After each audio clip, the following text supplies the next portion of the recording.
다음을 듣고 물음에 답하십시오. 2번 읽겠습니다. 현재 검토 중인 업무관리 프로그램이요. 업무의 진행 상황과 자료를 실시간으로 공유할 수 있어서 일의 속도와 효율성을 향상시킬 것으로 보입니다. 새로운 프로그램에 직원들이 적응하는 게 쉽지는 않을 것 같은데요. 초기에는 어려움이 있겠지만 장기적으로는 업무를 관리하는 데 큰 도움이 될 겁니다. 지속적으로 교육하면 직원들도 프로그램을 잘 활용할 수 있게 될 거고요. 직원 교육 문제는 여전히 부담스럽긴 해요. 더 신중히 생각해 보죠. 다시 들으십시오. 현재 검토 중인 업무관리 프로그램이요. 업무의 진행 상황과 자료를 실시간으로 공유할 수 있어서 일의 속도와 효율성을 향상시킬 것으로 보입니다. 새로운 프로그램에 직원들이 적응하는 게 쉽지는 않을 것 같은데요. 초기에는 어려움이 있겠지만 장기적으로는 업무를 관리하는 데 큰 도움이 될 겁니다. 지속적으로 교육하면 직원들도 프로그램을 잘 활용할 수 있게 될 거고요. 직원 교육 문제는 여전히 부담스럽긴 해요. 더 신중히 생각해 보죠. 31번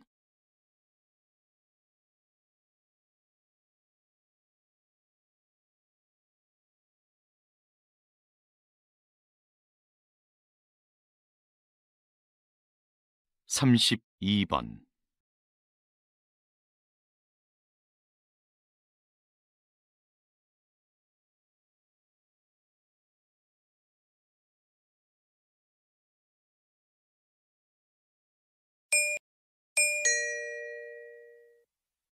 다음을 듣고 물음에 답하십시오. 2번 읽겠습니다. 박사님, 과거에는 한 국가의 경쟁력을 평가할 때 돈과 같은 물질 자본이 주된 기준이었는데요. 최근 경제학에서는 사회적 자본이 더 중요한 지표로 언급되고 있습니다. 네, 사회적 자본이 갖는 경제적 가치가 입증되었기 때문이죠. 사회적 자본은 구성원들 간의 신뢰를 측정한 값으로 정의되는데요. 사회적 자본이 확보되면 불신으로 인해 발생하는 불필요한 절차나 거래 비용이 줄어 일의 처리가 빨라집니다. 그럼 사회 전체의 효율성과 수익성이 높아지고 이는 곧 경제적 자본의 성장으로 이어지죠. 이처럼 사회적 자본은 경제 성장의 원동력이 된다는 점에서 매우 중요합니다. 다시 들으십시오. 박사님, 과거에는 한 국가의 경쟁력을 평가할 때 돈과 같은 물질 자본이 주된 기준이었는데요. 최근 경제학에서는 사회적 자본이 더 중요한 지표로 언급되고 있습니다. 네, 사회적 자본이 갖는 경제적 가치가 입증되었기 때문이죠. 사회적 자본은 구성원들 간의 신뢰를 측정한 값으로 정의되는데요. 사회적 자본이 확보되면 불신으로 인해 발생하는 불필요한 절차나 거래 비용이 줄어 일의 처리가 빨라집니다. 그럼 사회 전체의 효율성과 수익성이 높아지고 이는 곧 경제적 자본의 성장으로 이어지죠. 이처럼 사회적 자본은 경제 성장의 원동력이 된다는 점에서 매우 중요합니다. 47번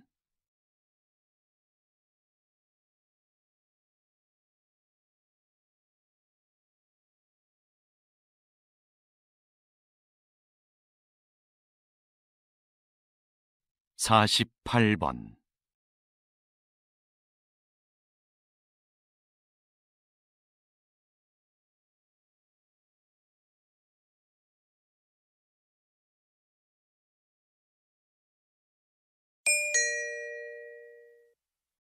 다음을 듣고 물음에 답하십시오. 2번 읽겠습니다. 여러분은 사법재판에서 가장 중요한 건 무엇이라고 생각하시나요?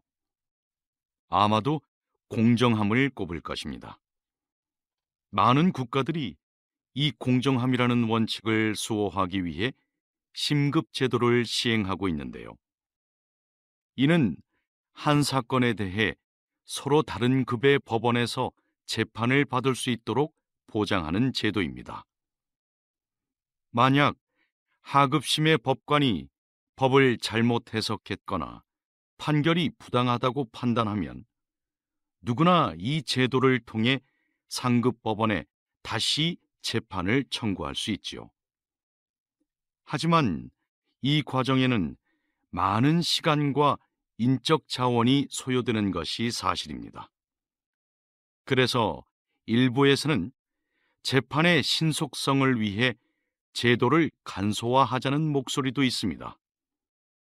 그럼에도 불구하고 심급제도는 법 앞에 공정함을 실현하도록 한다는 점에서 반드시 필요한 제도라 할 수 있습니다. 다시 들으십시오. 여러분은 사법재판에서 가장 중요한 건 무엇이라고 생각하시나요? 아마도 공정함을 꼽을 것입니다. 많은 국가들이 이 공정함이라는 원칙을 수호하기 위해 심급제도를 시행하고 있는데요. 이는 한 사건에 대해 서로 다른 급의 법원에서 재판을 받을 수 있도록 보장하는 제도입니다. 만약 하급심의 법관이 법을 잘못 해석했거나 판결이 부당하다고 판단하면 누구나 이 제도를 통해 상급 법원에 다시 재판을 청구할 수 있지요. 하지만 이 과정에는 많은 시간과 인적 자원이 소요되는 것이 사실입니다. 그래서 일부에서는 재판의 신속성을 위해 제도를 간소화하자는 목소리도 있습니다. 그럼에도 불구하고 심급제도는 법 앞에 공정함을 실현하도록 한다는 점에서 반드시 필요한 제도라 할 수 있습니다. 49번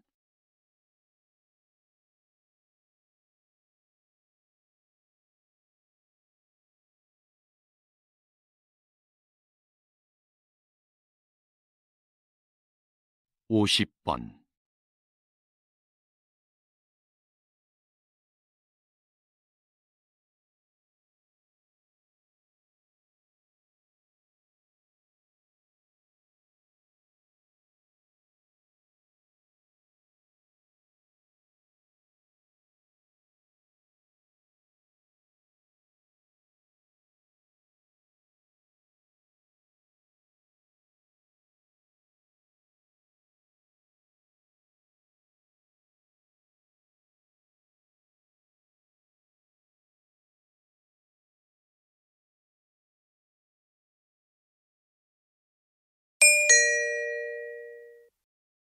'다음을 듣고 물음에 답하십시오. 2번 읽겠습니다. 재학생을 대상으로 한 창업 지원 사업은 사전 교육을 강화하는 방향으로 가야 한다고 생각합니다.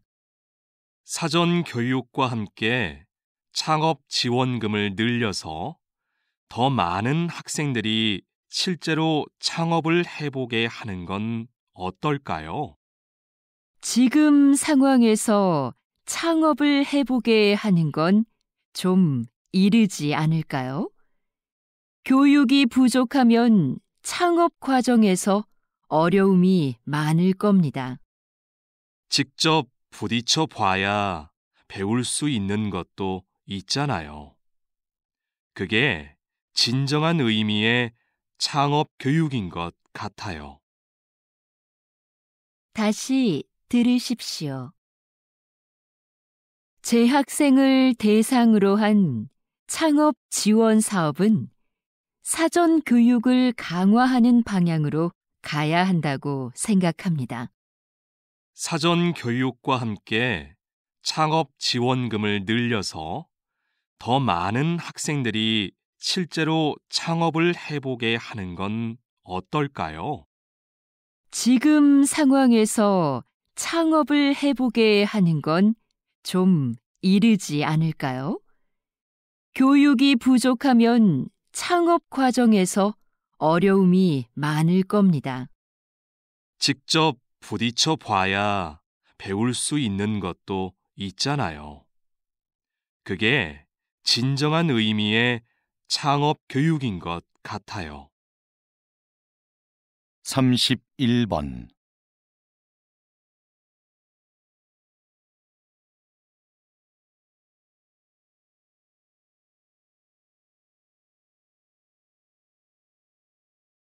(32번)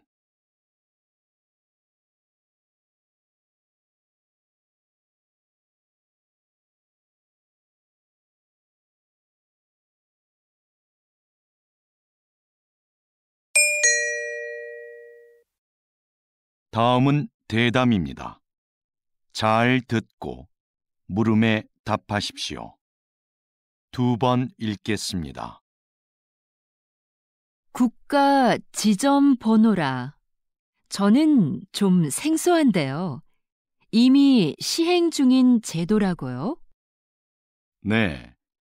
국가 지점번호 제도는 조난이 발생했을 때 그 위치를 정확하게 알 수 있도록 지역마다 번호를 부여하고 표지판을 설치하는 것입니다. 이 제도는 2013년부터 신속한 구조를 목적으로 시행이 되었는데요. 아직까지도 표지판이 설치되지 않은 지역이 많고 잘 알려지지도 않았습니다. 이는 실제 수행을 담당해야 할 지방자치단체들이 업무의 책임을 분명히 하지 않고 예산 부족을 핑계로 설치를 미루고 있기 때문인데요. 국민들의 안전과도 밀접한 관계가 있는 만큼 시행을 위한 각 지방자치단체들의 적극적인 노력이 있어야 하겠습니다. 다시 들으십시오. 국가 지점 번호라. 저는 좀 생소한데요. 이미 시행 중인 제도라고요? 네. 국가 지점번호 제도는 조난이 발생했을 때 그 위치를 정확하게 알 수 있도록 지역마다 번호를 부여하고 표지판을 설치하는 것입니다. 이 제도는 2013년부터 신속한 구조를 목적으로 시행이 되었는데요. 아직까지도 표지판이 설치되지 않은 지역이 많고 잘 알려지지도 않았습니다. 이는 실제 수행을 담당해야 할 지방자치단체들이 업무의 책임을 분명히 하지 않고 예산 부족을 핑계로 설치를 미루고 있기 때문인데요. 국민들의 안전과도 밀접한 관계가 있는 만큼 시행을 위한 각 지방자치단체들의 적극적인 노력이 있어야 하겠습니다. 47번.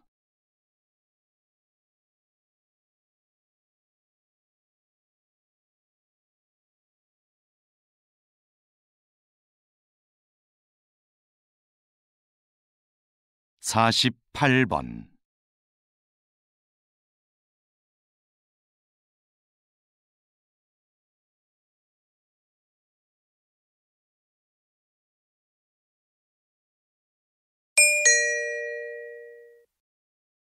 다음은 강연입니다. 잘 듣고 물음에 답하십시오. 2번 읽겠습니다. 이것은 조선 후기 왕들의 일기인 일성록입니다. 하루의 반성문이란 뜻을 가진 이 책은 왕의 소소한 일상에서부터 국정 업무 전반을 왕의 시점으로 기록한 것인데요. 당시의 왕들은 일성록을 신하들이 볼 수 있게 하여 국정 업무에 참고하게 했습니다. 이 일기에는 백성들의 상소와 처리 과정은 물론 그에 대한 왕의 심경까지 기록되어 있고 18세기부터 20세기에 걸친 세계의 정세 변화와 동서양의 사회 문화적 교류 양상까지도 상세히 적혀 있습니다. 일성록은 단순한 일기를 넘어 한국뿐만 아니라 세계 역사에도 매우 중요한 사료로 인정받고 있습니다. 다시 들으십시오. 이것은 조선 후기 왕들의 일기인 일성록입니다. 하루의 반성문이란 뜻을 가진 이 책은 왕의 소소한 일상에서부터 국정 업무 전반을 왕의 시점으로 기록한 것인데요. 당시의 왕들은 일성록을 신하들이 볼 수 있게 하여 국정 업무에 참고하게 했습니다. 이 일기에는 백성들의 상소와 처리 과정은 물론 그에 대한 왕의 심경까지 기록되어 있고 18세기부터 20세기에 걸친 세계의 정세 변화와 동서양의 사회 문화적 교류 양상까지도 상세히 적혀 있습니다. 일성록은 단순한 일기를 넘어 한국뿐만 아니라 세계 역사에도 매우 중요한 사료로 인정받고 있습니다. 49번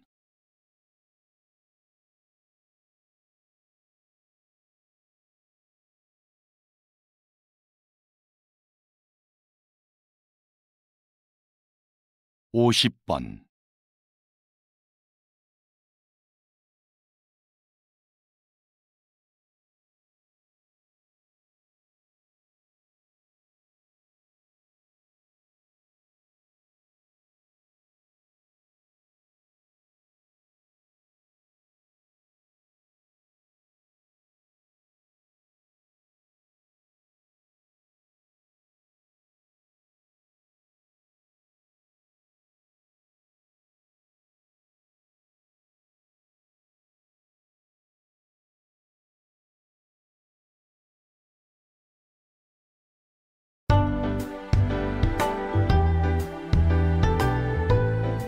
수고하셨습니다.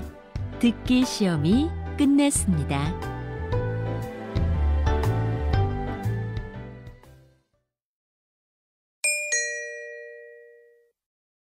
다음을 듣고 물음에 답하십시오. 2번 읽겠습니다. 이번 사건은 배가 고파서 식료품을 훔치다가 잡힌 경우입니다. 이 경우를 일반 범죄들과 동일하게 볼 수는 없죠. 안타까운 일이기는 하지만 생계형 범죄도 분명히 범죄입니다. 피해자도 존재하고요. 다른 범죄와 처벌을 달리할 필요가 없습니다. 처벌을 엄격하게 하는 것보다는 경제적 어려움을 해소하고 열심히 살 수 있도록 기회를 주는 것이 더 필요하지 않을까요? 처벌이 약해지면 분명 이를 악용하는 사람들이 나타날 것이고, 그러면 비슷한 범죄가 계속 늘어나게 될 것입니다. 다시 들으십시오. 이번 사건은 배가 고파서 식료품을 훔치다가 잡힌 경우입니다. 이 경우를 일반 범죄들과 동일하게 볼 수는 없죠. 안타까운 일이기는 하지만 생계형 범죄도 분명히 범죄입니다. 피해자도 존재하고요. 다른 범죄와 처벌을 달리할 필요가 없습니다. 처벌을 엄격하게 하는 것보다는 경제적 어려움을 해소하고 열심히 살 수 있도록 기회를 주는 것이 더 필요하지 않을까요? 처벌이 약해지면 분명 이를 악용하는 사람들이 나타날 것이고, 그러면 비슷한 범죄가 계속 늘어나게 될 것입니다. 31번.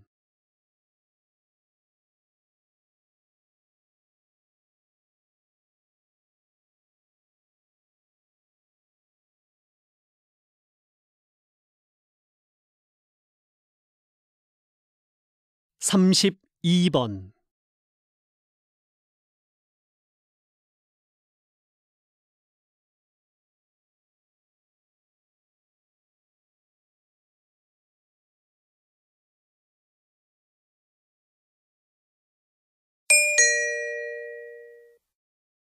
다음은 대담입니다. 잘 듣고 물음에 답하십시오. 2번 읽겠습니다. 인구 문제 해결을 위해 적정 인구부터 논의해야 한다는 것이군요. 네. 적정 인구란 사회의 규모와 경제적인 면에서 가장 바람직한 인구 수준을 말하는데요. 적정 인구 규모가 정해져야 그에 따른 인구 대책을 세울 수 있게 됩니다. 적정 인구는 일반적으로 사람들이 소비하는 자원의 요구량 또는 자원 생산에 필요한 땅 면적을 고려해 계산하는데요. 어떤 삶의 질과 방식으로 사느냐에 따라 요구되는 자원이 다르기 때문에 나라마다 적정 인구의 판정 기준에 차이가 있습니다.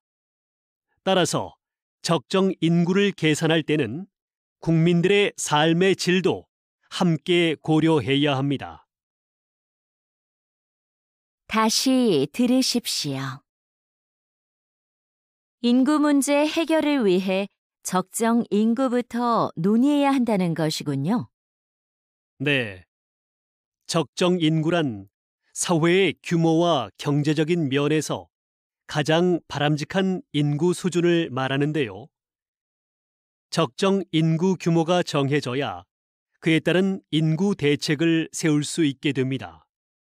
적정 인구는 일반적으로 사람들이 소비하는 자원의 요구량 또는 자원 생산에 필요한 땅 면적을 고려해 계산하는데요.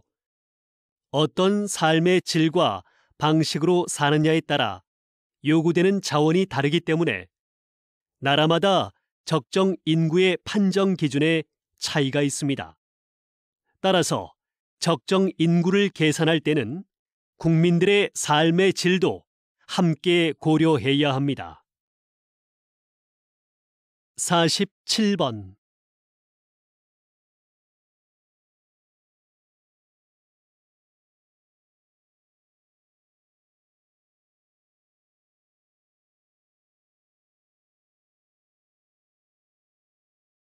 (48번)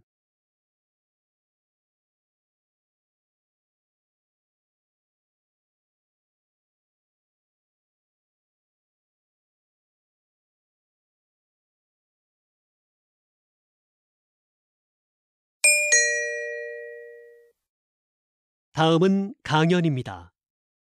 잘 듣고 물음에 답하십시오. 2번 읽겠습니다. 우리 몸의 장기를 다른 사람에게 이식하는 장기 이식 기술의 가장 큰 어려움은 바로 거부 반응이었습니다. 이식한 부위에 서로 다른 면역 체계 때문에 사망에 이르기도 했는데요. 1970년대에 이 면역력 문제를 해결하는 의료 기술이 개발되면서 이식 성공률이 획기적으로 높아졌고, 지금은 심장이나 뼈, 피부까지도 이식이 가능하게 됐지요. 그런데 이러한 의료 기술의 발전에도 불구하고 여전히 필요한 만큼의 장기 기증은 이루어지지 않고 있습니다.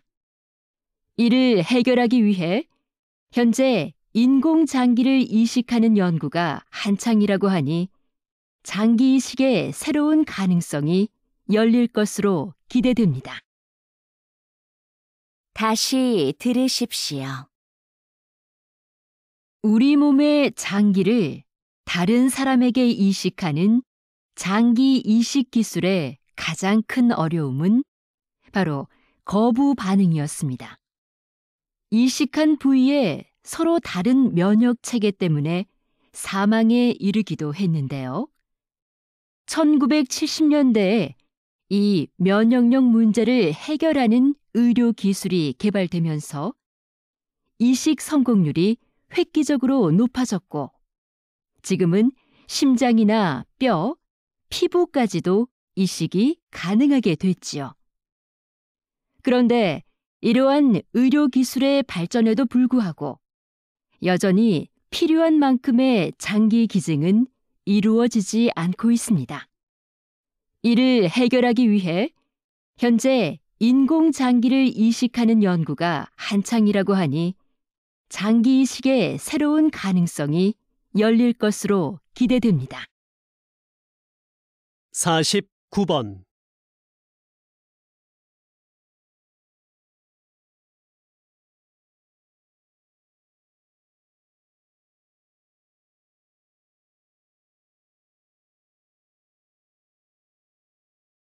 50번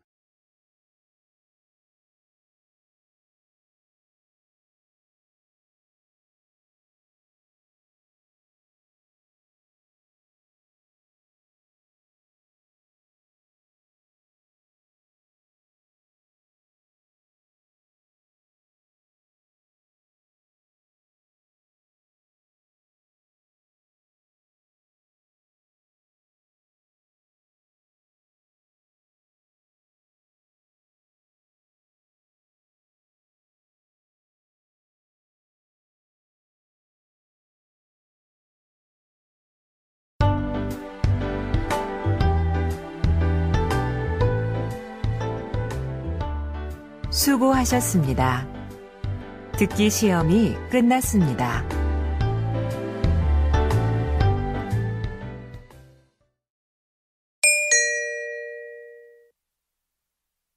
다음을 듣고 물음에 답하십시오.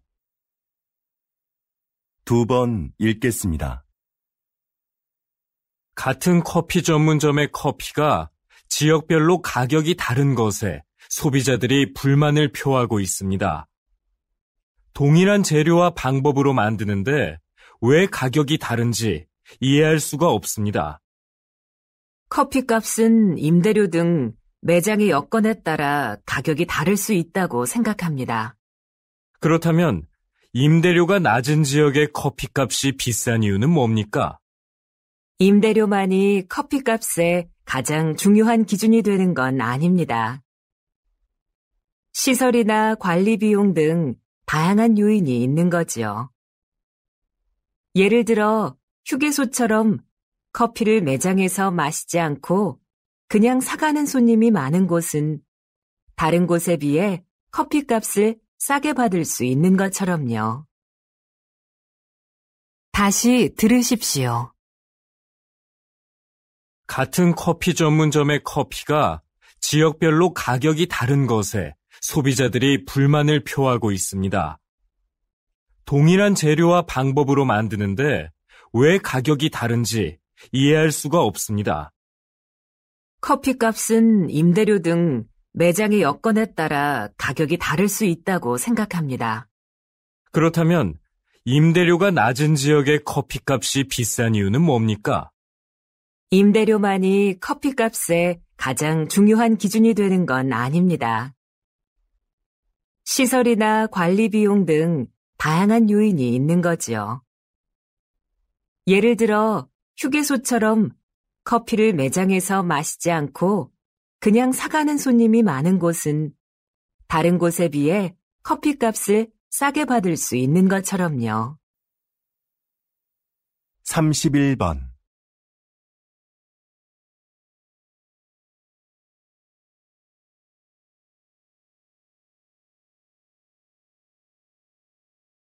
32번.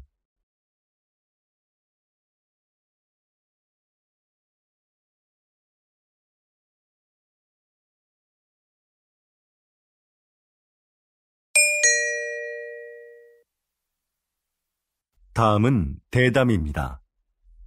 잘 듣고 물음에 답하십시오. 2번 읽겠습니다.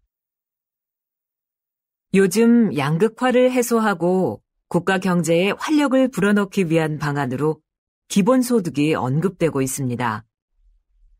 국가가 조건 없이 모든 국민에게 매달 일정한 생활비를 준다는 건데요. 이게 효과가 있을까요? 노동 없이 돈을 주면 사람들의 노동 의욕이 감소할 거라는 우려가 있는데요.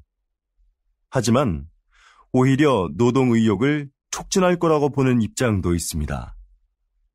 최소한의 소득이 보장되면 생계에 대한 부담을 덜 수 있으니까 자기가 하고 싶은 일을 열심히 할 거라는 거죠. 그리고 소비가 촉진되면서 경제를 활성화시키는데 도움이 될 수도 있습니다. 최근 국가 단위로는 최초로 기본소득 실험을 진행하고 있는 나라가 있는데요. 이 실험이 인간의 게으른 본성을 확인하는 계기가 될지, 새로운 복지 모델을 찾는 계기가 될지 결과를 지켜봐야 할 것 같습니다. 다시 들으십시오. 요즘 양극화를 해소하고 국가 경제에 활력을 불어넣기 위한 방안으로 기본소득이 언급되고 있습니다. 국가가 조건 없이 모든 국민에게 매달 일정한 생활비를 준다는 건데요. 이게 효과가 있을까요? 노동 없이 돈을 주면 사람들의 노동 의욕이 감소할 거라는 우려가 있는데요. 하지만 오히려 노동 의욕을 촉진할 거라고 보는 입장도 있습니다. 최소한의 소득이 보장되면 생계에 대한 부담을 덜 수 있으니까 자기가 하고 싶은 일을 열심히 할 거라는 거죠. 그리고 소비가 촉진되면서 경제를 활성화시키는데 도움이 될 수도 있습니다. 최근 국가 단위로는 최초로 기본소득 실험을 진행하고 있는 나라가 있는데요. 이 실험이 인간의 게으른 본성을 확인하는 계기가 될지, 새로운 복지 모델을 찾는 계기가 될지 결과를 지켜봐야 할 것 같습니다. 47번.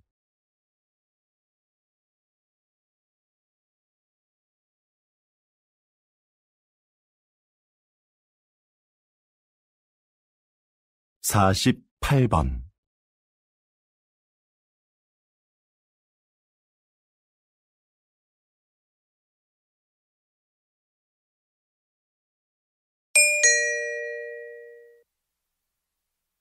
다음은 강연입니다. 잘 듣고 물음에 답하십시오. 2번 읽겠습니다.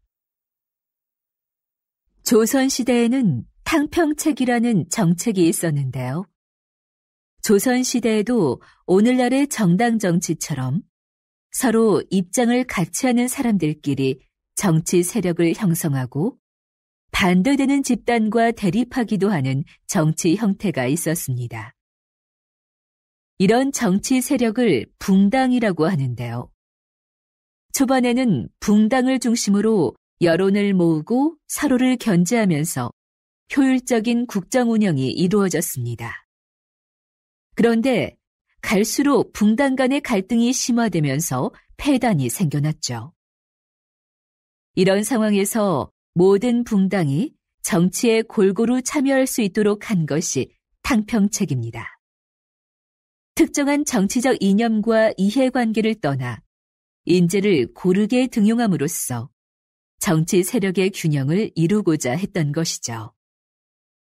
불필요한 언쟁을 일삼고 각자의 이익만을 추구하는 오늘날의 정치 상황에도 이런 균형을 위한 제도가 시행되어야 하지 않을까요? 다시 들으십시오.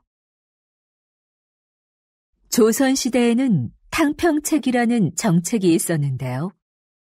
조선시대에도 오늘날의 정당 정치처럼 서로 입장을 같이 하는 사람들끼리 정치 세력을 형성하고 반대되는 집단과 대립하기도 하는 정치 형태가 있었습니다. 이런 정치 세력을 붕당이라고 하는데요. 초반에는 붕당을 중심으로 여론을 모으고 서로를 견제하면서 효율적인 국정 운영이 이루어졌습니다. 그런데 갈수록 붕당 간의 갈등이 심화되면서 폐단이 생겨났죠. 이런 상황에서 모든 붕당이 정치에 골고루 참여할 수 있도록 한 것이 탕평책입니다. 특정한 정치적 이념과 이해관계를 떠나 인재를 고르게 등용함으로써 정치 세력의 균형을 이루고자 했던 것이죠. 불필요한 언쟁을 일삼고 각자의 이익만을 추구하는 오늘날의 정치 상황에도 이런 균형을 위한 제도가 시행되어야 하지 않을까요? 49번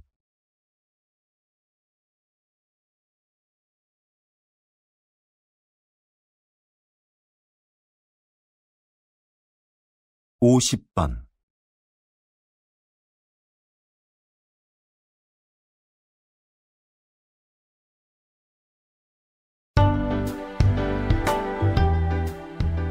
수고하셨습니다. 듣기 시험이 끝났습니다.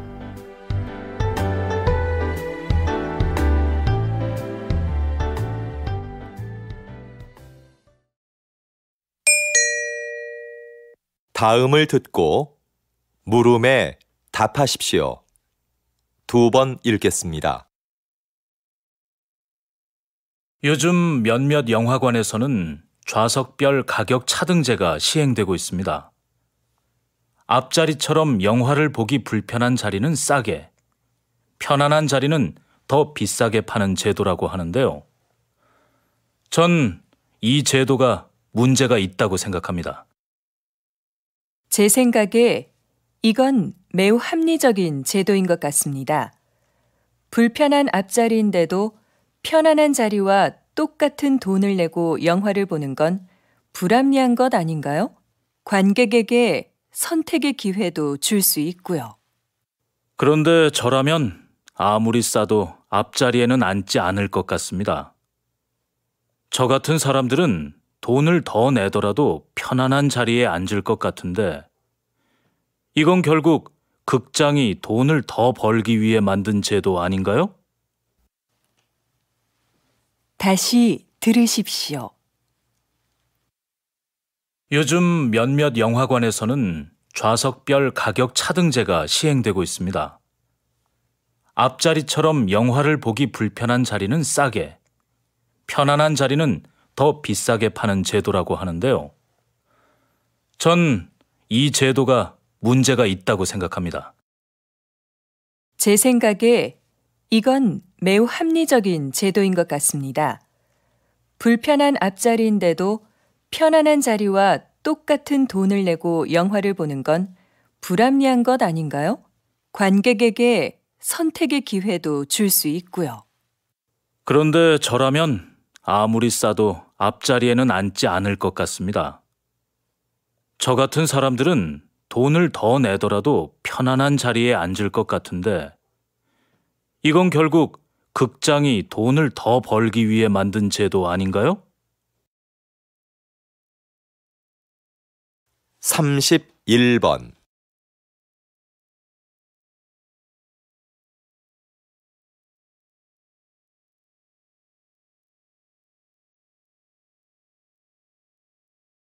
32번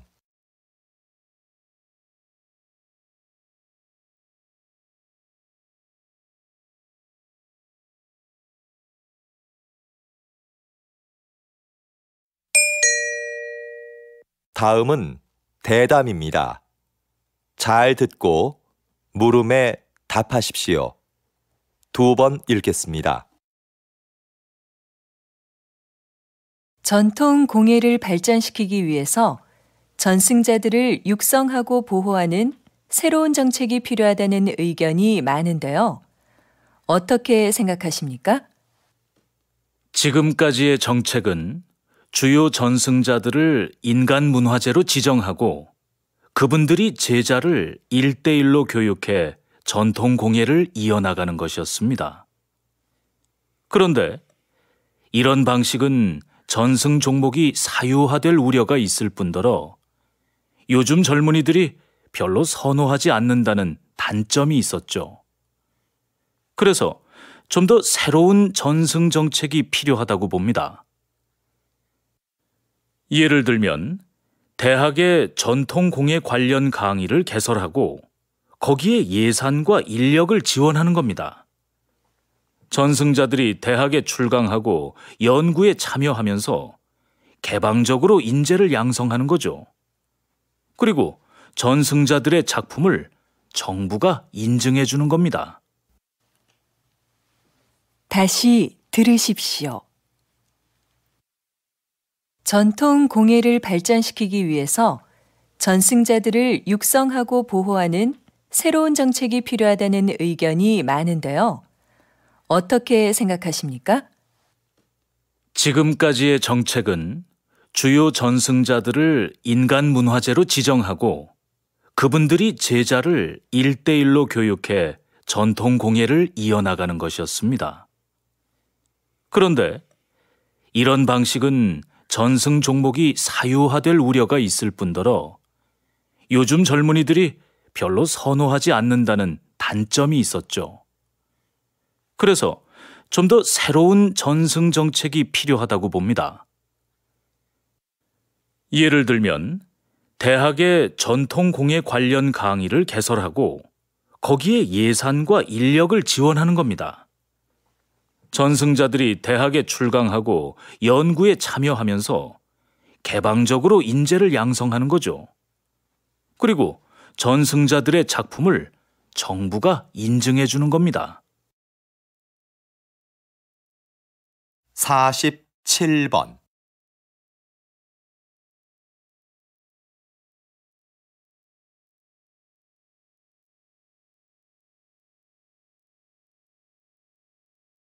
48번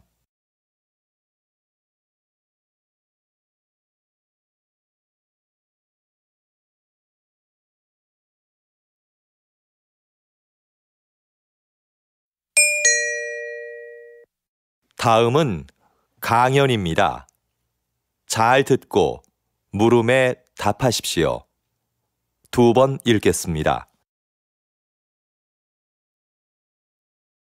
영화를 보면 평범하고 자상하던 인물이 어느 집단의 일원으로 행동할 때는 끔찍하게 악해지는 경우가 종종 있는데요. 사회학자들은 개인적으로는 도덕적인 사람도 집단 속에서는 이기적이고 폭력적으로 변할 수 있다고 말합니다. 집단에서는 개인적인 친밀도도 서로 떨어지고 누가 누구에게 책임을 물을 수도 없는 복잡한 관계가 되죠. 그래서 개인들은 자신의 책임은 면하면서 집단의 힘이 시키는 것은 무엇이든 하는 비도덕성에 합류하게 됩니다. 이것이 폭력이 구조화되는 이유와 과정입니다. 그래서 도덕적인 개인들이 만든 사회도 각 집단들의 속성과 이해관계에 따라 민족적, 인종적 충돌이나 이기심을 보이게 되죠.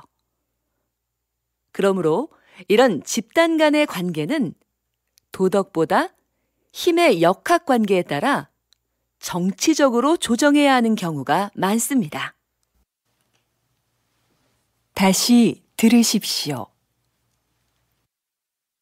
영화를 보면 평범하고 자상하던 인물이 어느 집단의 일원으로 행동할 때는 끔찍하게 악해지는 경우가 종종 있는데요.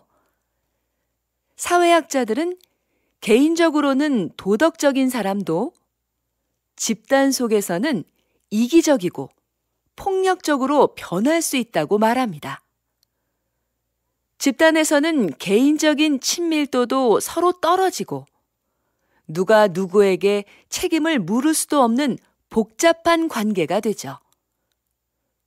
그래서 개인들은 자신의 책임은 면하면서 집단의 힘이 시키는 것은 무엇이든 하는 비도덕성에 합류하게 됩니다. 이것이 폭력이 구조화되는 이유와 과정입니다. 그래서 도덕적인 개인들이 만든 사회도 각 집단들의 속성과 이해관계에 따라 민족적, 인종적 충돌이나 이기심을 보이게 되죠. 그러므로 이런 집단 간의 관계는 도덕보다 힘의 역학관계에 따라 정치적으로 조정해야 하는 경우가 많습니다. 49번.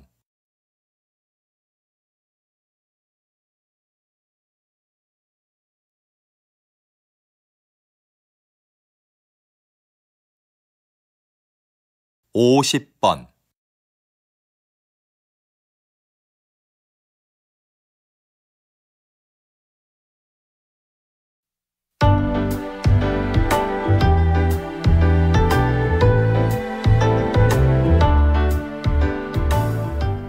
수고하셨습니다.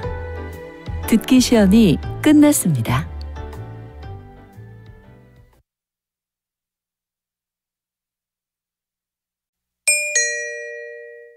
다음을 듣고 물음에 답하십시오. 2번 읽겠습니다. 담뱃값이 올랐는데도 흡연율이 떨어지지 않는 걸 보니 담뱃값 인상은 별로 좋은 금연 정책이 아닌 것 같습니다. 네, 그렇습니다. 담뱃값 인상은 흡연율 감소에 별로 영향을 주지 않는다는 연구 결과도 있습니다. 금연은 자발적인 참여가 있을 때만 가능하다고 봅니다. 자발적 참여도 중요하지만 더 강력한 금연 정책이 필요하지 않겠습니까? 강한 금연 정책은 오히려 부정적인 영향을 줄 수도 있습니다. 흡연자 스스로가 심각성을 깨닫고 금연을 해야 성공할 수 있습니다. 그런 흡연자들을 돕기 위한 금연 클리닉이나 상담센터를 확대하는 게 더 효과적이라고 생각합니다. 다시 들으십시오.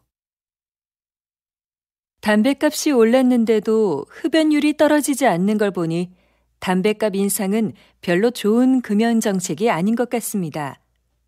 네, 그렇습니다. 담뱃값 인상은 흡연율 감소에 별로 영향을 주지 않는다는 연구 결과도 있습니다. 금연은 자발적인 참여가 있을 때만 가능하다고 봅니다.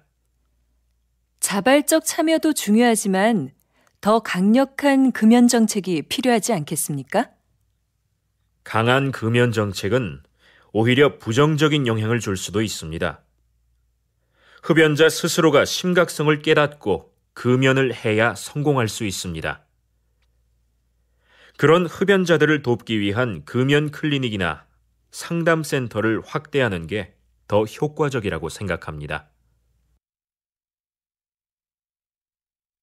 31번.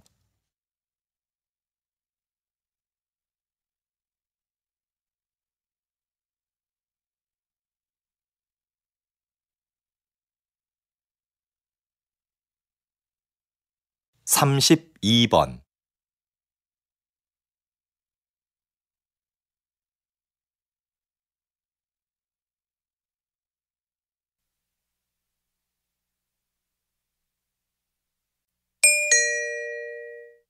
다음은 대담입니다. 잘 듣고 물음에 답하십시오. 2번 읽겠습니다. 우리 시가 그동안 성공적으로 치렀던 다양한 국제 행사는 지역 발전의 원동력이었습니다. 그 행사들을 준비하면서 풍부한 도시 기반 시설을 갖출 수 있었죠. 우리 시의 인지도도 높일 수 있었고요. 거기에다 이번 국제 박람회까지 개최하게 된다면 우리 시는 세계적인 도시로 우뚝 설 수 있을 텐데요. 어떻게 하면 우리 시가 박람회 개최 도시로 선정될 수 있을까요? 박람회를 유치하기 위해서는 기존과 다른 목적을 설정해야 한다고 봅니다. 과거에는 박람회의 목적을 기반 시설 확충이나 도시 홍보에 두었는데요. 이제는 박람회가 소통과 축제의 장이 되도록 해야 합니다. 초창기의 박람회는 모두가 즐길 수 있는 하나의 재미있는 축제였어요. 다시 초기 박람회의 의미를 찾아야 합니다. 그러기 위해서는 먼저 모두가 공감하고 참여할 수 있는 방안을 모색해야겠지요. 다시 들으십시오. 우리 시가 그동안 성공적으로 치렀던 다양한 국제 행사는 지역 발전의 원동력이었습니다. 그 행사들을 준비하면서 풍부한 도시 기반 시설을 갖출 수 있었죠. 우리 시의 인지도도 높일 수 있었고요. 거기에다 이번 국제 박람회까지 개최하게 된다면 우리 시는 세계적인 도시로 우뚝 설 수 있을 텐데요. 어떻게 하면 우리 시가 박람회 개최 도시로 선정될 수 있을까요? 박람회를 유치하기 위해서는 기존과 다른 목적을 설정해야 한다고 봅니다. 과거에는 박람회의 목적을 기반 시설 확충이나 도시 홍보에 두었는데요. 이제는 박람회가 소통과 축제의 장이 되도록 해야 합니다. 초창기의 박람회는 모두가 즐길 수 있는 하나의 재미있는 축제였어요. 다시 초기 박람회의 의미를 찾아야 합니다. 그러기 위해서는 먼저 모두가 공감하고 참여할 수 있는 방안을 모색해야겠지요. 47번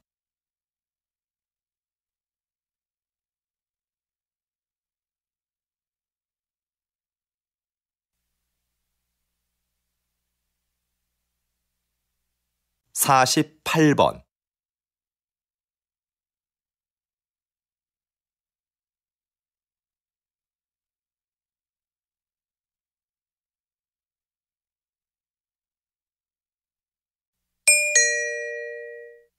다음은 강연입니다. 잘 듣고 물음에 답하십시오. 2번 읽겠습니다. 과거에는 같은 지역에 살면 정치적 성향이 유사할 거라고 생각했어요. 그래서 지역 중심의 선거운동이 대세였죠. 그러나 한 지역에 살더라도 개인의 정치적 성향이 다를 수 있다는 것이 밝혀졌고, 최근에는 개인별 특성을 반영하는 방향으로 선거운동이 변화하고 있습니다. 그래서 요즘은 후보자 진영에서 선거운동용 이메일을 작성할 때도 다른 내용으로 여러 개를 만듭니다. 그리고 유권자의 성별이나 직업, 관심사 등을 고려하여 그에 맞는 메일을 보내지요. 이렇게 되면 유권자는 구미에 맞는 공약만을 전달받게 돼서 한쪽으로 치우친 정보에 노출될 가능성이 커집니다. 그럼 유권자는 후보자를 객관적으로 평가할 수 있는 기회 자체를 박탈당할 수밖에 없죠. 이런 상황에서 과연 유권자는 올바른 선택을 할 수 있을까요?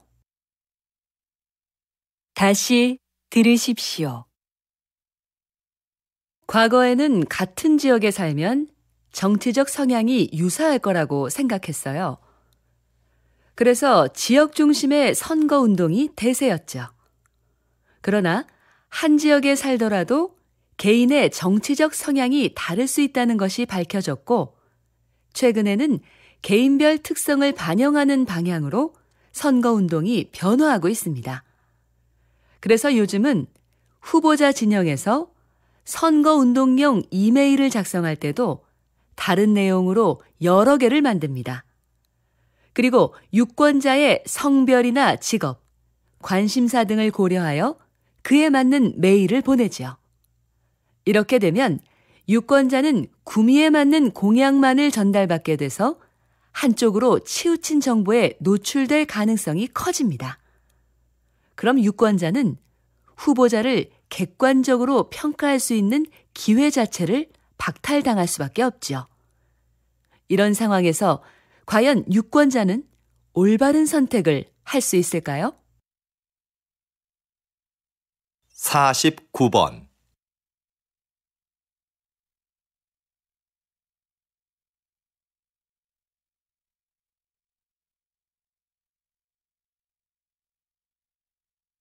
50번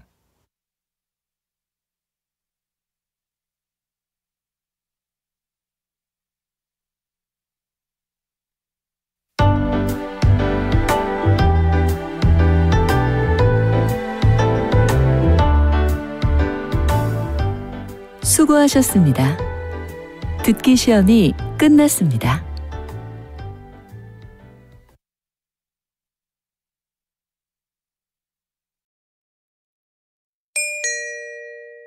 다음을 듣고 물음에 답하십시오. 2번 읽겠습니다.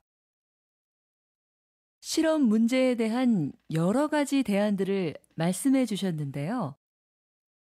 시간제 일자리를 늘리는 게 지금으로서는 최선이라고 생각합니다. 네. 물론 시간제 일자리를 늘리는 게 당장은 효과가 있겠지만 근본적인 문제를 해결하기는 어렵다고 봅니다. 오히려 더 큰 문제를 가져올 수도 있고요. 어떤 문제가 생길 수 있는지 구체적으로 말씀해 주시겠습니까? 시간제 일자리를 늘리면 그만큼 신규 채용의 폭은 줄어들 수밖에 없습니다. 그렇게 되면 정규직을 원하는 사람들에겐 오히려 취업문이 좁아져 실업 문제가 더 심각해질 수도 있습니다. 다시 들으십시오. 실험 문제에 대한 여러 가지 대안들을 말씀해 주셨는데요. 시간제 일자리를 늘리는 게 지금으로서는 최선이라고 생각합니다. 네. 물론 시간제 일자리를 늘리는 게 당장은 효과가 있겠지만 근본적인 문제를 해결하기는 어렵다고 봅니다. 오히려 더 큰 문제를 가져올 수도 있고요. 어떤 문제가 생길 수 있는지 구체적으로 말씀해 주시겠습니까? 시간제 일자리를 늘리면 그만큼 신규 채용의 폭은 줄어들 수밖에 없습니다. 그렇게 되면 정규직을 원하는 사람들에겐 오히려 취업문이 좁아져 실업 문제가 더 심각해질 수도 있습니다. 31번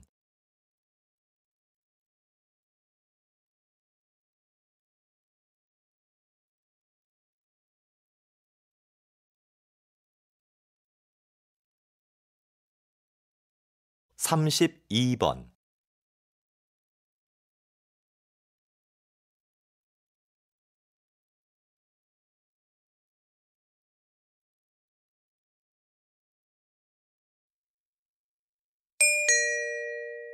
다음은 대담입니다. 잘 듣고 물음에 답하십시오. 2번 읽겠습니다. 장애를 딛고 평생을 장애인의 권익을 위해 살아오신 황현대 선생님을 모시고 말씀 나눠보겠습니다. 이번 장애인 올림픽에서도 선생님의 이름을 딴 황현대 상이 시상되었는데요. 먼저 여기에 대해 간단하게 말씀해 주시죠. 벌써 20년이 되었는데요. 제 이름을 딴 상을 시상하는 게 아직도 익숙하지 않습니다. 제가 거창한 일을 했다고 생각하지는 않고요. 다만 우리 장애인 스스로 한 사람의 당당한 사회 구성원으로 제 몫을 다하기를 바랐을 뿐입니다. 이 상은 장애를 극복하려는 의지를 가장 잘 보여준 선수에게 주고 있는데요.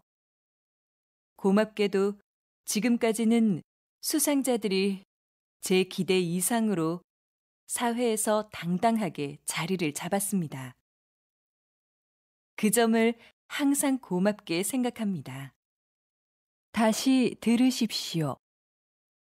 장애를 딛고 평생을 장애인의 권익을 위해 살아오신 황현대 선생님을 모시고 말씀 나눠보겠습니다. 이번 장애인 올림픽에서도 선생님의 이름을 딴 황현대 상이 시상되었는데요. 먼저 여기에 대해 간단하게 말씀해 주시죠. 벌써 20년이 되었는데요. 제 이름을 딴 상을 시상하는 게 아직도 익숙하지 않습니다. 제가 거창한 일을 했다고 생각하지는 않고요.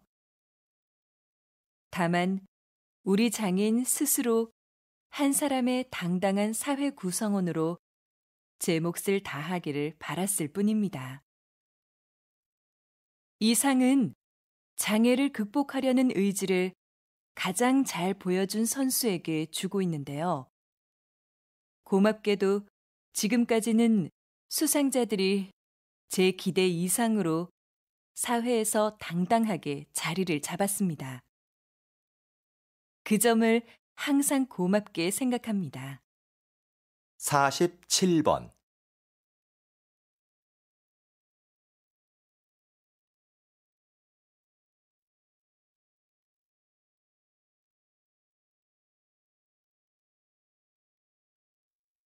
48번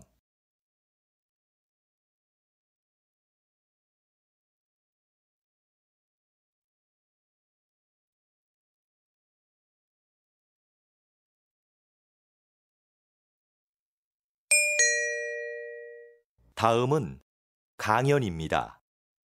잘 듣고 물음에 답하십시오. 2번 읽겠습니다. 여기 모이신 분들은 전통 건축물에 관심이 많으신 걸로 아는데요. 여러분이 생각하는 한국 건축의 아름다움은 무엇입니까? 저는 자연과의 동화라고 생각합니다. 지금 보여드리는 사진은 불국사의 석축입니다. 불국사 건축에는 신라 최고의 기술력이 동원됐는데요. 저는 불국사 건축의 백미를 이 석축에서 찾았습니다. 석축은 말 그대로 돌로 쌓은 벽인데요. 이 석축을 고르게 쌓으려면 울퉁불퉁한 자연석을 반듯하게 가공해야 합니다. 그런데 사진을 자세히 보시면 자연석을 가공하지 않고 대신 그 위에 올린 장대석을 자연석에 맞춰 다듬은 것을 알 수 있습니다. 이런 공법은 다른 나라에서는 찾아볼 수 없는 한국 건축만의 특징입니다. 자연을 거스르지 않고 동화되려는 모습. 이것이 제가 생각하는 한국 건축의 아름다움입니다. 다시 들으십시오. 여기 모이신 분들은 전통 건축물에 관심이 많으신 걸로 아는데요. 여러분이 생각하는 한국 건축의 아름다움은 무엇입니까? 저는 자연과의 동화라고 생각합니다. 지금 보여드리는 사진은 불국사의 석축입니다. 불국사 건축에는 신라 최고의 기술력이 동원됐는데요. 저는 불국사 건축의 백미를 이 석축에서 찾았습니다. 석축은 말 그대로 돌로 쌓은 벽인데요. 이 석축을 고르게 쌓으려면 울퉁불퉁한 자연석을 반듯하게 가공해야 합니다. 그런데 사진을 자세히 보시면 자연석을 가공하지 않고 대신 그 위에 올린 장대석을 자연석에 맞춰 다듬은 것을 알 수 있습니다. 이런 공법은 다른 나라에서는 찾아볼 수 없는 한국 건축만의 특징입니다. 자연을 거스르지 않고 동화되려는 모습. 이것이 제가 생각하는 한국 건축의 아름다움입니다. 49번.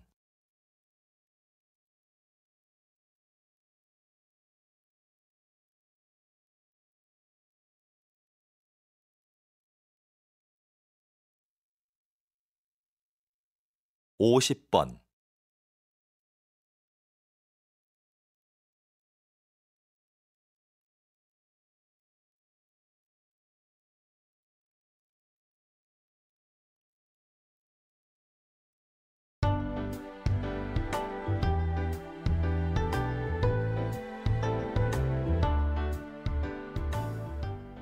수고하셨습니다.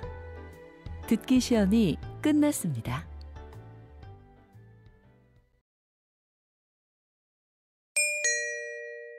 다음을 듣고 물음에 답하십시오.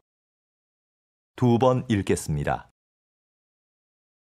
현재 비만세를 도입하거나 검토하고 있는 국가가 많습니다. 이제 우리도 열량만 높고 영양가는 없는 식품을 만들거나 판매하는 사업자에게 세금을 내게 해야 한다고 봅니다. 통계에 따르면 우리나라는 비만율이 낮은 국가 중에 하나인데요. 굳이 새로운 세금을 만들어 사업자에게 부담을 줄 필요가 있을까요? 그러면 상품 가격이 올라갈 수밖에 없고 그 부담은 고스란히 소비자에게 돌아갈 것입니다.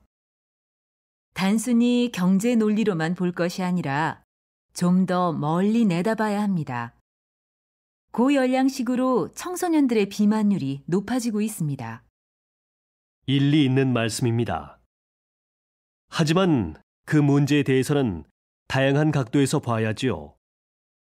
예를 들어 운동 부족 등의 요인도 생각할 수 있지 않겠습니까? 다시 들으십시오. 현재 비만세를 도입하거나 검토하고 있는 국가가 많습니다. 이제 우리도 열량만 높고 영양가는 없는 식품을 만들거나 판매하는 사업자에게 세금을 내게 해야 한다고 봅니다. 통계에 따르면 우리나라는 비만율이 낮은 국가 중에 하나인데요. 굳이 새로운 세금을 만들어 사업자에게 부담을 줄 필요가 있을까요? 그러면 상품 가격이 올라갈 수밖에 없고 그 부담은 고스란히 소비자에게 돌아갈 것입니다.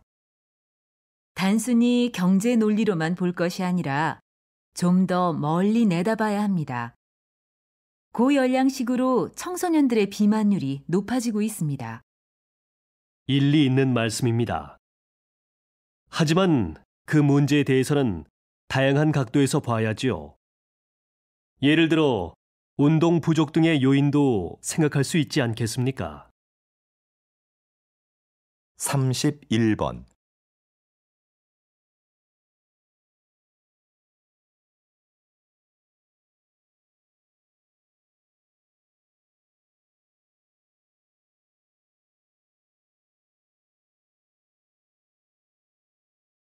(32번)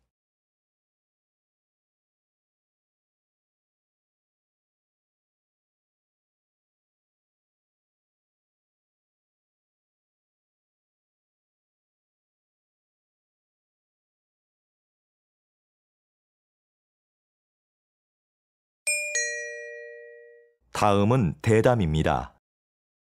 잘 듣고 물음에 답하십시오. 2번 읽겠습니다. 고서적하면 흔히 오래되고 뭔가 내용도 어려울 것 같은 옛 문헌들을 떠올리는데요. 박사님은 고서적 중에서도 일상적인 내용의 책들을 주로 연구해 오셨습니다. 왜 그런 책에 관심을 가지시는지, 또 그것을 연구하는 일이 현대에 어떤 의미가 있는지 궁금합니다.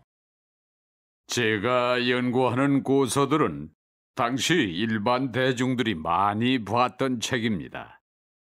값싸게 만들어졌기 때문에 현재는 낡아서 볼품없고 버려지는 책들이지요. 하지만 많은 사람들이 읽었다는 점에서 중요도는 어느 것에도 뒤지지 않습니다. 분야도 다양해서 연애 소설이나 상업용 문서, 편지 작성법을 모아놓은 실용서 같은 것들이 있습니다. 이런 자료들을 통해서 옛사람들의 삶을 구체적이고 사실적으로 복원할 수 있는데요. 이것은 고서 연구뿐만 아니라 역사 연구라는 큰 틀에 있어서도 아주 기묘한 부분이라고 생각합니다. 다시 들으십시오. 고서적 하면 흔히 오래되고 뭔가 내용도 어려울 것 같은 옛 문헌들을 떠올리는데요. 박사님은 고서적 중에서도 일상적인 내용의 책들을 주로 연구해 오셨습니다. 왜 그런 책에 관심을 가지시는지, 또 그것을 연구하는 일이 현대에 어떤 의미가 있는지 궁금합니다. 제가 연구하는 고서들은 당시 일반 대중들이 많이 봤던 책입니다. 값싸게 만들어졌기 때문에 현재는 낡아서 볼품없고 버려지는 책들이지요. 하지만 많은 사람들이 읽었다는 점에서 중요도는 어느 것에도 뒤지지 않습니다. 분야도 다양해서 연애 소설이나 상업용 문서, 편지 작성법을 모아놓은 실용서 같은 것들이 있습니다. 이런 자료들을 통해서 옛사람들의 삶을 구체적이고 사실적으로 복원할 수 있는데요. 이것은 고서 연구뿐만 아니라 역사 연구라는 큰 틀에 있어서도 아주 기묘한 부분이라고 생각합니다. 47번.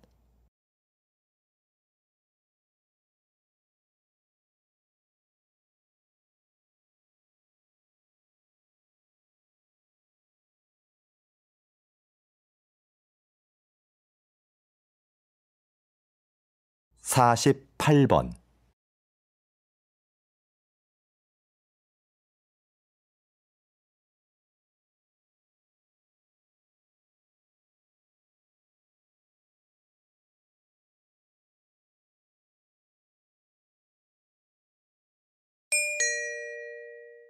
다음은 강연입니다. 잘 듣고 물음에 답하십시오. 2번 읽겠습니다. 마키아벨리의 정치 사상을 해석하는 관점은 두 갈래로 나뉩니다. 먼저 군주는 목적을 위해서라면 수단과 방법을 가릴 필요가 없다는 기존의 해석인데요. 군주에게 도덕심은 필요 없으며 이익과 권력을 지키려면 잔인한 방법도 써야 한다는 것이 그의 사상의 핵심입니다. 다른 하나는 최근 나타나고 있는 새로운 해석인데요. 마키아벨리가 강력한 군주를 요구한 건 맞지만 그것은 비상 상황에 필요한 존재일 뿐이고 권력의 바탕은 언제나 국민이었다는 겁니다. 지금까지 마키아벨리는 냉혹한 정치 기술자로 인식되었는데 새로운 시각에서는 국민과 함께 잘 살기 위한 군주상을 제시했다고 본 겁니다. 진짜 마키아벨리의 생각은 무엇이었을까요? 여러분도 직접 그의 저서를 읽고 판단해 보시죠. 정치 철학을 고민해 볼 좋은 기회가 될 겁니다. 다시 들으십시오. 마키아벨리의 정치 사상을 해석하는 관점은 두 갈래로 나뉩니다. 먼저 군주는 목적을 위해서라면 수단과 방법을 가릴 필요가 없다는 기존의 해석인데요. 군주에게 도덕심은 필요 없으며 이익과 권력을 지키려면 잔인한 방법도 써야 한다는 것이 그의 사상의 핵심입니다. 다른 하나는 최근 나타나고 있는 새로운 해석인데요. 마키아벨리가 강력한 군주를 요구한 건 맞지만 그것은 비상 상황에 필요한 존재일 뿐이고 권력의 바탕은 언제나 국민이었다는 겁니다. 지금까지 마키아벨리는 냉혹한 정치 기술자로 인식되었는데 새로운 시각에서는 국민과 함께 잘 살기 위한 군주상을 제시했다고 본 겁니다. 진짜 마키아벨리의 생각은 무엇이었을까요? 여러분도 직접 그의 저서를 읽고 판단해 보시죠. 정치 철학을 고민해 볼 좋은 기회가 될 겁니다. 49번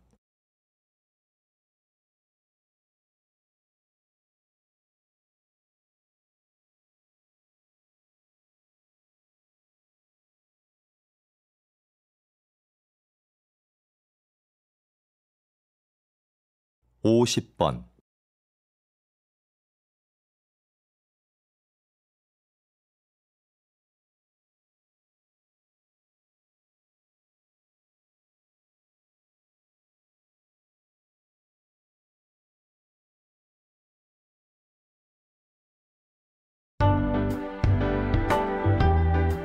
'수고하셨습니다.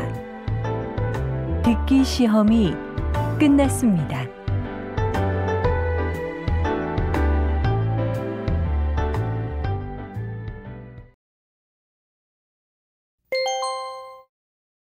다음을 듣고 물음에 답하십시오. 2번 읽겠습니다. 주차장을 넓히자는 의견에는 찬성하지만 아파트 안에 있는 공원을 없애고 그 자리에 주차장을 만들자는 의견에는 찬성할 수 없습니다. 저도 가능하면 공원을 보존하면서 주차 공간을 넓힐 수 있으면 좋겠는데요. 그럼 공원의 반 정도만 주차장으로 바꾸는 것에 대해서는 어떻게 생각하십니까? 공원의 전체든 반이든 공원을 주차장으로 바꾸는 건 문제가 있다고 봅니다. 꽃과 나무를 없애고 그 자리에 차를 세우자니요. 그건 안 됩니다. 하지만 주차장이 부족해서 생기는 문제가 한두 가지가 아닙니다. 특히 아무 곳에나 주차한 차들 때문에 아이들이 얼마나 위험한지 모릅니다. 이런 점들을 참고하셔서 다시 한번 생각해 보시기 바랍니다. 다시 들으십시오. 주차장을 넓히자는 의견에는 찬성하지만 아파트 안에 있는 공원을 없애고 그 자리에 주차장을 만들자는 의견에는 찬성할 수 없습니다. 저도 가능하면 공원을 보존하면서 주차 공간을 넓힐 수 있으면 좋겠는데요. 그럼 공원의 반 정도만 주차장으로 바꾸는 것에 대해서는 어떻게 생각하십니까? 공원의 전체든 반이든 공원을 주차장으로 바꾸는 건 문제가 있다고 봅니다. 꽃과 나무를 없애고 그 자리에 차를 세우자니요. 그건 안 됩니다. 하지만 주차장이 부족해서 생기는 문제가 한두 가지가 아닙니다. 특히 아무 곳에나 주차한 차들 때문에 아이들이 얼마나 위험한지 모릅니다. 이런 점들을 참고하셔서 다시 한번 생각해 보시기 바랍니다. 31번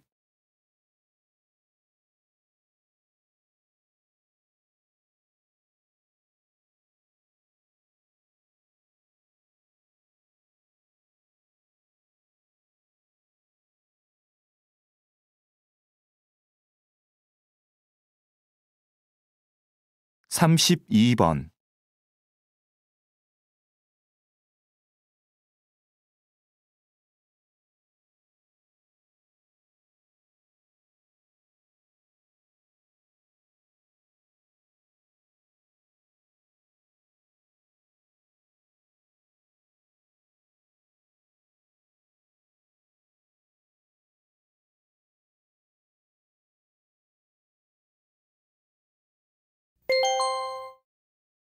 '다음은 대담입니다. 잘 듣고 물음에 답하십시오. 2번 읽겠습니다. 의료 산업은 새롭게 주목받고 있는 전략 분야로 최근 여러 선진국에서도 많은 관심을 보이고 있습니다. 우리나라도 앞으로 이에 대해 많은 관심을 가져야 할 텐데요. 우리나라의 의료 산업 현황은 어떻습니까, 박사님? 의사의 국제 경쟁력은 중상위권이지만 의료 서비스 산업의 경쟁력은 다른 국가들에 비해 상당히 낮은 위치에 있습니다. 의료 서비스 산업의 경쟁력이 낮은 이유는 현행 법규에서 의료 산업이 비영리 산업으로 되어 있어서 투자를 적극적으로 하지 않기 때문입니다. 투자가 활발해져야 의료관광, 요양 같은 의료 서비스 산업을 육성할 수 있는데 말이죠. 의료 산업이 서비스 산업으로 바뀌면 투자가 늘고, 그럼 이에 따른 경쟁력이 높아져서 결국에는 많은 사람들이 첨단 의료 기술의 혜택을 누릴 수 있습니다. 게다가 국내 병원의 해외 진출이 가능해져서 의료 산업으로 많은 수익을 얻을 수 있습니다. 다시 들으십시오. 의료 산업은 새롭게 주목받고 있는 전략 분야로 최근 여러 선진국에서도 많은 관심을 보이고 있습니다. 우리나라도 앞으로 이에 대해 많은 관심을 가져야 할 텐데요. 우리나라의 의료 산업 현황은 어떻습니까, 박사님? 의사의 국제 경쟁력은 중상위권이지만 의료 서비스 산업의 경쟁력은 다른 국가들에 비해 상당히 낮은 위치에 있습니다. 의료 서비스 산업의 경쟁력이 낮은 이유는 현행 법규에서 의료 산업이 비영리 산업으로 되어 있어서 투자를 적극적으로 하지 않기 때문입니다. 투자가 활발해져야 의료관광, 요양 같은 의료 서비스 산업을 육성할 수 있는데 말이죠. 의료 산업이 서비스 산업으로 바뀌면 투자가 늘고, 그럼 이에 따른 경쟁력이 높아져서 결국에는 많은 사람들이 첨단 의료 기술의 혜택을 누릴 수 있습니다. 게다가 국내 병원의 해외 진출이 가능해져서 의료 산업으로 많은 수익을 얻을 수 있습니다. 47번.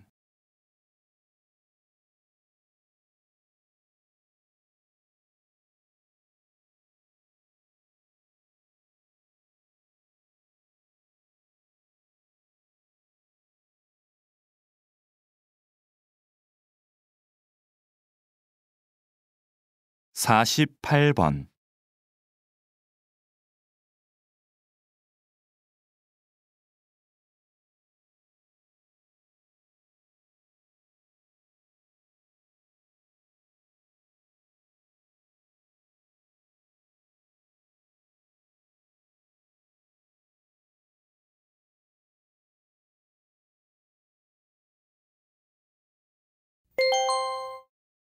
다음은 강연입니다.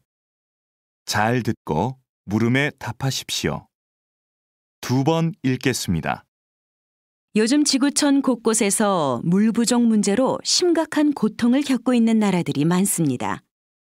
이제 곧 물 부족 시대가 도래할 것이라는 예상은 우리나라에서뿐만 아니라 전 세계적으로 많은 관심의 대상이 되고 있습니다.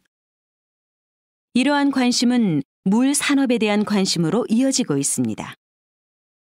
우리 정부도 물 산업 육성을 위해 정책적 지원을 아끼지 않고 있습니다. 예를 들면 바닷물을 담수로 바꾸고 하수를 처리하는 기술 개발을 지원하고 있고, 그 기술을 해외로 수출하기 위해서도 애를 많이 쓰고 있습니다. 그런데 우리는 좀 더 체계적으로 물 부족 시대에 대비해야 합니다.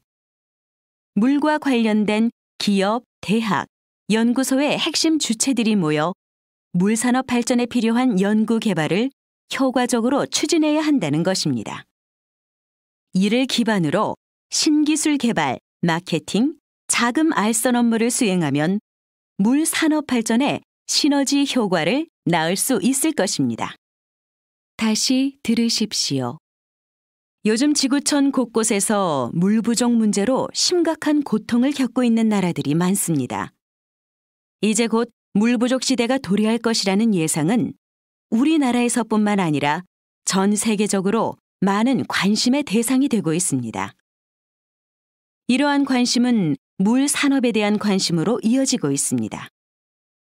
우리 정부도 물 산업 육성을 위해 정책적 지원을 아끼지 않고 있습니다. 예를 들면 바닷물을 담수로 바꾸고 하수를 처리하는 기술 개발을 지원하고 있고, 그 기술을 해외로 수출하기 위해서도 애를 많이 쓰고 있습니다. 그런데 우리는 좀 더 체계적으로 물 부족 시대에 대비해야 합니다. 물과 관련된 기업, 대학, 연구소의 핵심 주체들이 모여 물 산업 발전에 필요한 연구 개발을 효과적으로 추진해야 한다는 것입니다.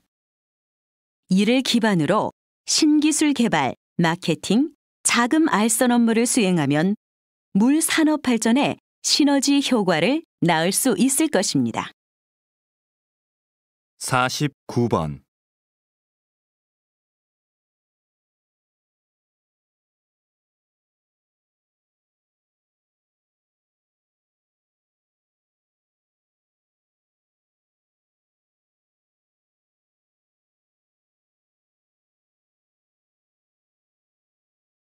50번